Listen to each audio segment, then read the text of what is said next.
Pineapple Pizza Podcast discusses the histories, cultures, and beliefs of regions around the world. These stories often contain mature and sometimes disturbing content that may not be suitable for all audiences. Listener discretion is advised.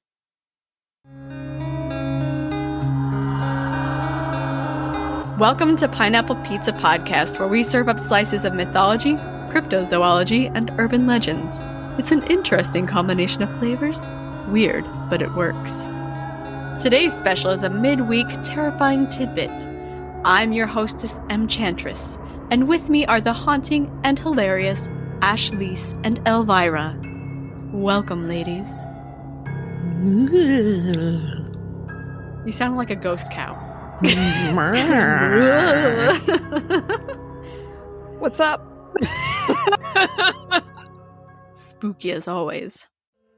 Are your taste buds prepared for a dish that is truly out of this world? Yes. I'll eat some space. Let's do it. Good answer. Space pizza. Is it galactic pizza? Intergalactic planetary. Intergalactic danger. Okay, no. Beastie Boys, stop. Don't do it. Today's bite is a special straight from Thailand known as the Scarecrow of Chiang Rai. Ooh. Early on the morning of August 31st, 2005, 10 residents of the tiny village of Hue Nam Rock claimed to have witnessed a strange being hovering over a rice and lemongrass field. The creature was described as having a large, bald head, large, blood-red eyes, a tiny mouth, and large ears. Its yellow-skinned, armless body was small, only estimated to be about 30 inches, a little over 70 centimeters tall, and its small legs tapered to points. It was on tippy toes, dancing to the sugar plum fairies. No tutu, though, unfortunately. The first witness to report the strange apparition was Sawang Bunrachasak, who spied it above the field as he rode by on his bicycle around 8:30 that morning. His initial impression was that someone had placed a robotic or animatronic scarecrow into the field for some reason. That is, until the creature turned and nodded its head at him. Creepy AF. Oh my god. Why? And it leveled him with a stare that seemed as though it was asking for help. And then he was like, Emilio!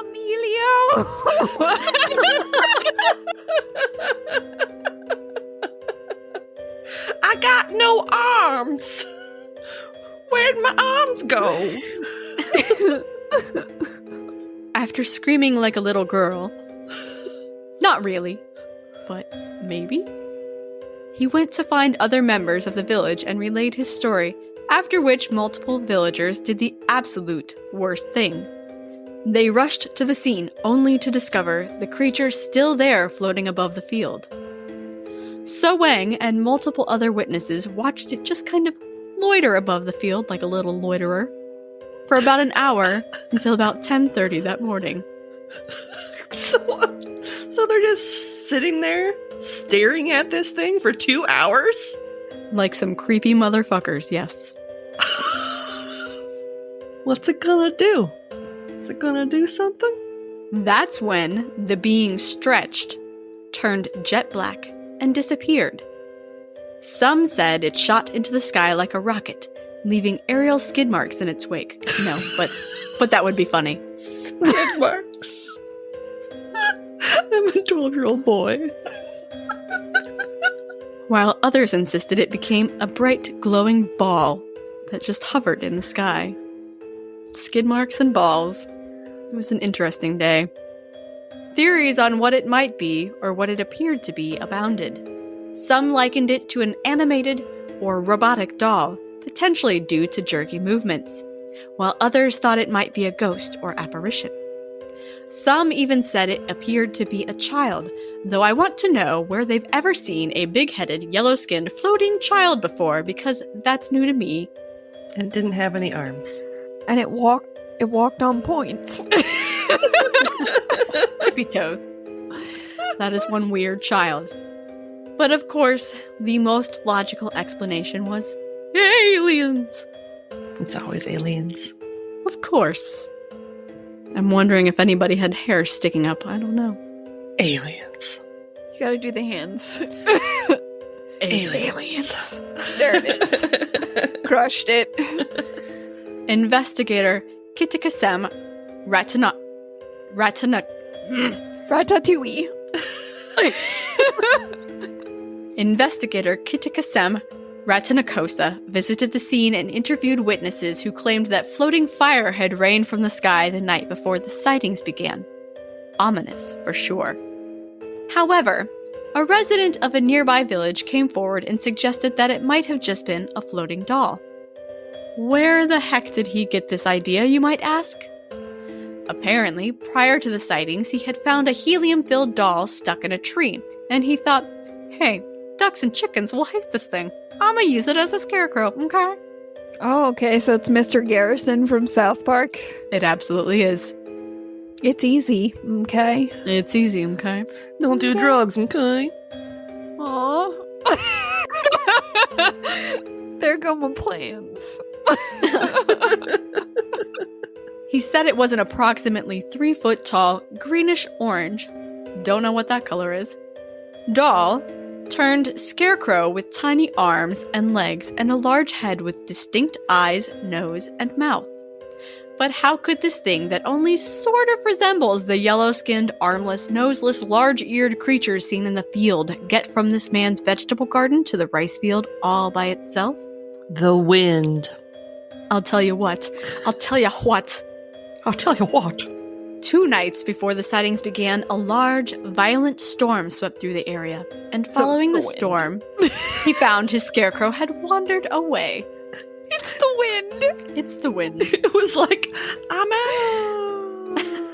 Oh no! Help me! I'm floating. It sounds like Mr. Bill. Mr. Bill. Oh no! Well, it has a tiny mouth, right? How much noise can it make? It's not like it had arms to be like, help me! Jazz hands. Oh no. Jazz feet. Yeah, but it only has points. Jazz points. It just clogs like the Irish. Jazz Does an points. Irish jig. Oh my god, I'm not going to be able to stop saying jazz points. Jazz points. These are not spirit fingers. These are spirit fingers. And these are gold. Alright, I'm done. And this has been a diversion. Once sightings were shared in the news, he assumed the wind had taken the doll, as you did, and that was what had terrified these poor villagers. This declaration led many to cry hoax. However, the witnesses steadfastly stood by their stories, claiming the manner in which the creature had moved would suggest it possessed some kind of intelligence. I flew here on purpose. And boy, are my arms tired. But he doesn't have any arms. No, because they fell off from flying. If you just think about it, it's like totally tracks. So It's totally on point. both of its points. Later, when shown a picture of the doll, every last witness, down to the man, said it did not resemble what they had seen in the field that fateful morning. Perhaps at a distance, the villagers' eyes had deceived them. Perhaps it was a sad, creepy little humanoid balloon that was running low on helium. Or maybe, just maybe, they witnessed a sighting of a truly unique species unknown to science. We may never know. And that is the ghostly Scarecrow of Chiang Rai. What do you ladies think of this scarecrow? I like how you're going like this. My thinking face. I think sometimes when you see a floating thing, you have to grab that floating thing by its points. I'll never let go, Jack. I'll never let go. Shout out to my Arrested Development peeps. You gotta grab that yellowish area by its points.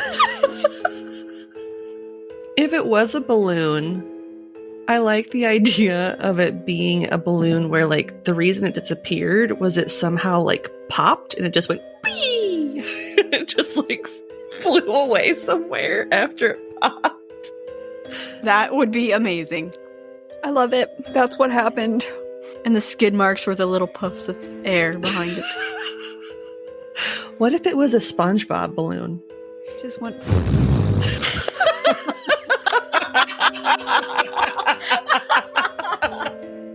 Oh, God. My stomach hurts so much.